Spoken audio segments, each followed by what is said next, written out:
Come on in, everybody. Welcome to my review of Married at First Sight, Season 15, Episode 8. And this video is going to be for Morgan and Ben. And I do videos on all the separate couples, y'all, for those of you who are new here. And at the end of this video, you will see a link and you can click on the different video for the different couples. But right now, we are going to talk about Morgan and Ben. Actually, Ben is no longer the groom anymore. The groom is that Wall that Morgan is married to.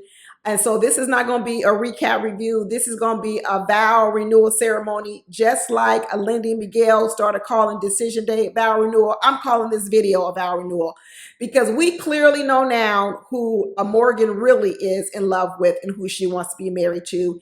And it is Mr. Wall. And we're going to let her be married to him because that's who she really loves. Now, their marriage has withstood the test of time. Many people have tried to break them up, but you know what? Morgan will not leave Mr. Wall's side, and he won't leave her. Pastor Cal, well, the first person who tried to break them up was that girlfriend of hers. And we see she got her teeth knocked out so bad, chipped her tooth. And Morgan still ain't giving that girl no money to go get her tooth fixed. She said, you could walk around here with a chipped tooth as a reminder to never tell me to break up with Mr. Wall because I love him. And then Pastor Cal came around and told Morgan, you know what? You need to break up with Mr. Wall. You know, you're the one that can break up with him. You ain't got to wait for him to leave you. You can leave him. And Morgan said, no, I can't. No, I can't. I love him. I love him.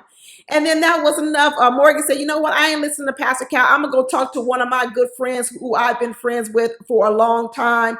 And he's driving in his Toyota Camry. And he says to her, I agree. Can I tell you the truth? You need to leave Mr. Wall. You need to break up with him.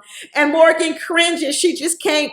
Thought of leaving Mr. Wall is beyond fathomable. And she says, absolutely not. I'm not leaving Mr. Wall. I love him to death. Do us part. And then she goes and has this little tequila and taco party.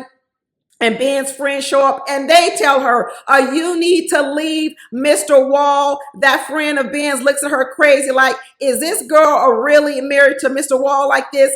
The friend tells her, what you gonna do? Hold this over his head for the rest of his life? You need to leave Mr. Wall. And Morgan says, hell to the no. Y'all can take your tequila and tacos and get the heck up out of here because I'm not leaving Mr. Wall. And then she sits around the fire pit with the ladies and the ladies tell her, you need to leave Mr. Wall. And what does Morgan say? No, I'm not leaving him. And in fact, this is what I say. Morgan is going to leave Ben before she leaves Mr. Wall. Because let me tell you, this wall that Morgan has up for her is she gonna die with this wall. This is the one thing that she loves. And here's the irony of it. She says that Ben misjudged her. She said that Ben was talking about her red flags were something superficial as family and finance. And she said it was no character flaws.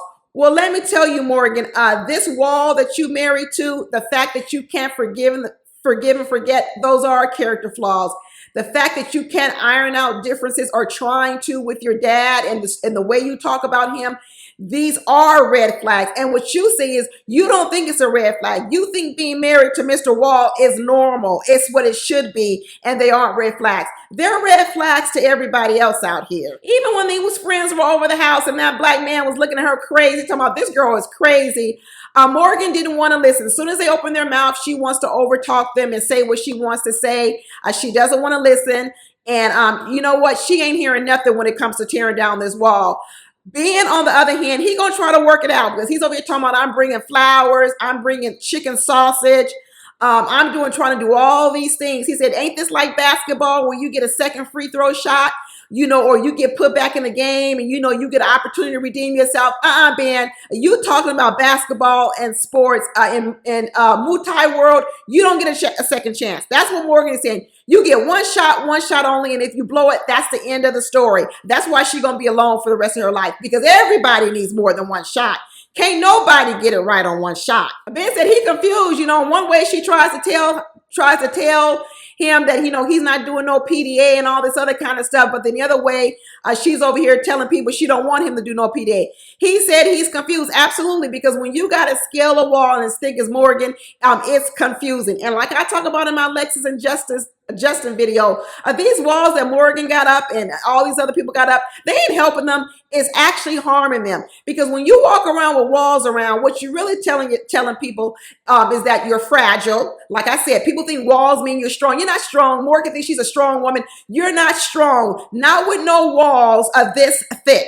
Okay, you're not strong, you're weak, and that's why you need the walls. You're fragile. And so when you tell people you're fragile, then what happens is they don't want to tell you the truth because they're too afraid they're going to break you. And if they tell you the truth and it harms you, you're going to do exactly what you're doing, Morgan. You won't forgive them and you won't let them in. So a lot of people, you know what they tend to do? They tend to lie to you. This is why people with walls who say they have the walls to protect themselves against liars and all these other kind of stuff, really what they're doing is they're encouraging the lies. These walls encourage lies. Morgan don't see herself, just like when she was telling that Muay story all the time, thinking it was a great thing to share with a man. It ain't great. She does not see herself. She needs to put some walls up all around in her property, in her apartment, and look at herself in the mirror and figure out what it is about her. She needs to go and get some therapy because she obviously don't want to break up with Mr. Wall, and she gonna need some additional help. And she ain't listening to none of her friends. Her friend tried to tell her, Morgan, growth is painful. Growth is painful. Morgan said, it ain't painful if I stay behind these walls and don't grow. Morgan said, well, I guess I ain't going to be growing then because I ain't going through no pain. She said, you know what? This thing that Ben did, I've never been this hurt before by anybody. This is a deep hurt. Girl, what are you talking about? The fact that someone called you and said, you're not an RN, but you are, is a deep hurt. This is more deep than your father. This is the deepest hurt you have, and you can't seem to get over it. And another thing, listen, why all of a sudden is the hurt that Ben says she's not an RN and she's RN?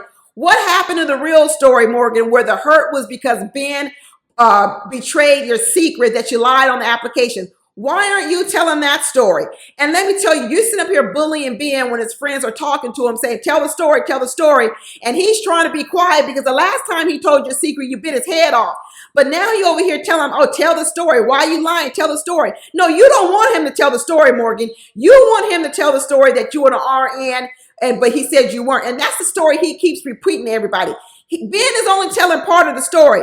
The other part, he's protecting her because the other part is you lied on the application and said you were an BSN and you weren't. Where else have you lied? Is that the real problem, Morgan? That you really have a whole lot more lies out here, and the reason why you need these walls is to protect all them other lies? That's what I think is going on. You're putting in front this RN stuff, but I believe it's a whole lot more lies. Like I told y'all before, that stuff that Morgan wrote in the application, it was more than one lie because Morgan doesn't know who she is. She likes to present herself as one person. And what she realized was Ben wasn't going to overlook it and he was going to confront it.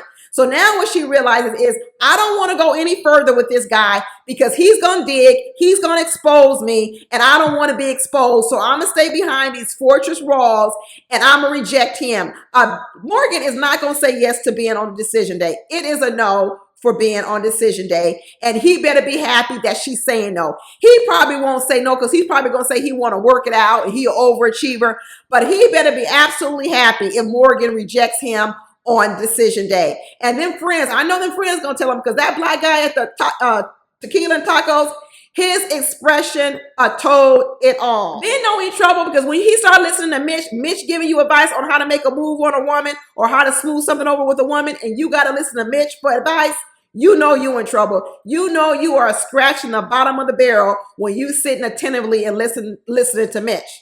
Anyway, y'all, that's it. This couple is dead. As one of the people say, I'm not dead on arrival.